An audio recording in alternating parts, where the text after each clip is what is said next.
Student Sayan tuition সেন্টারের পক্ষ থেকে সমস্ত ছাত্রছাত্রীদের জানাই অভিনন্দন। আজকে তোমাদের সামনে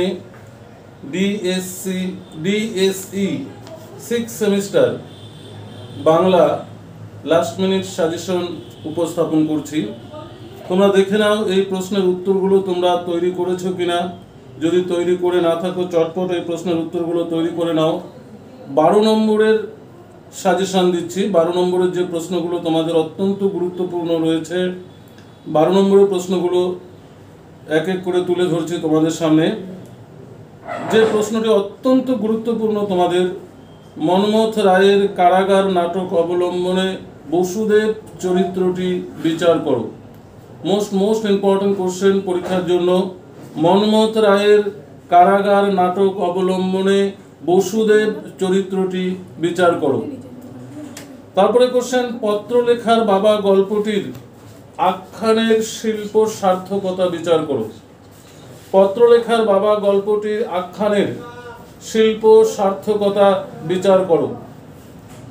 এরপর হচ্ছে কারাগার নাটকের নায়ক চরিত্র বিচার করো এবং কারাগার নাটকের নামকরণের সার্থকতা আলোচনা করো। তোমরা কারাগার নাটক থেকে 3খানা প্রশ্ন অত্যন্ত গুরুত্বপূর্ণ রয়েছে। এক হচ্ছে নায়ক চরিত্র, দ্বিতীয় হচ্ছে তোমার বসুদেব চরিত্র, 3 নম্বর হচ্ছে তোমার নামকরণের সার্থকতা। অত্যন্ত গুরুত্বপূর্ণ প্রশ্ন। কারাগার থেকে 3খানা প্রশ্ন তৈরি করতে হবে তোমাদের। এরপর রয়েছে সুবর্ণলতা উপন্যাসের সুবর্ণলতা চরিত্রটি পর্যালোচনা করো। খুব ইম্পর্টেন্ট প্রশ্ন। সুবর্ণলতা উপন্যাস অবলম্বনে সুবর্ণলতা উপন্যাসটির চরিত্র পর্যালোচনা করো। এছাড়াও পড়তে হবে সুবর্ণলতা উপন্যাসের নামকরণের সার্থকতা আলোচনা করো। এবং এখান থেকে আরেকটি কোশ্চেন পড়তে হবে তোমাদের, সুবর্ণলতা উপন্যাসের মুক্তকেশী চরিত্রটির সংক্ষিপ্ত পরিচয় দাও। কারাগার থেকে যেমন 3খানা প্রশ্ন অত্যন্ত গুরুত্বপূর্ণ, সুবর্ণলতা থেকেও 3টি প্রশ্ন অত্যন্ত গুরুত্বপূর্ণ।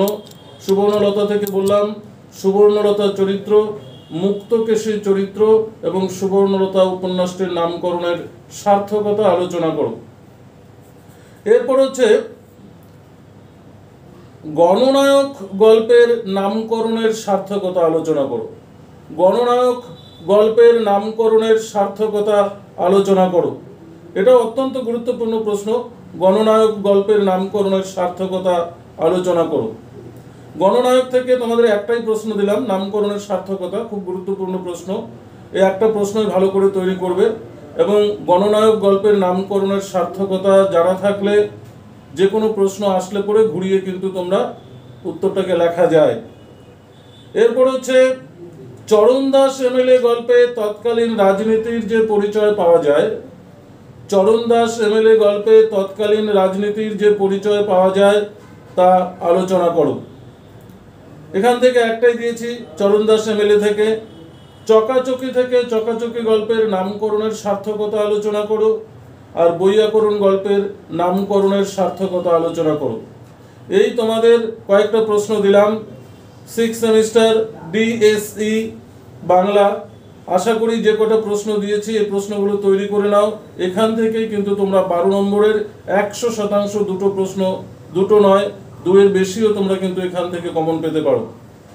আর আমাদের সমস্ত প্রশ্নের উত্তর আমাদের সেন্টারে তৈরি করা আছে। যারা এখনো মনে করছো এবং সাজানো গোছানো পুরো পিডিএফ বা জেরক্স নোটস পেতে চাও, আমাদের সায়ন টিউশন সেন্টারের ইউটিউবে নম্বর দেওয়া আছে, যোগাযোগ করে সম্পূর্ণ নোটস পিডিএফ আকারে পেতে পারো বা জেরক্সের আকারেও সংগ্রহ করতে পারো।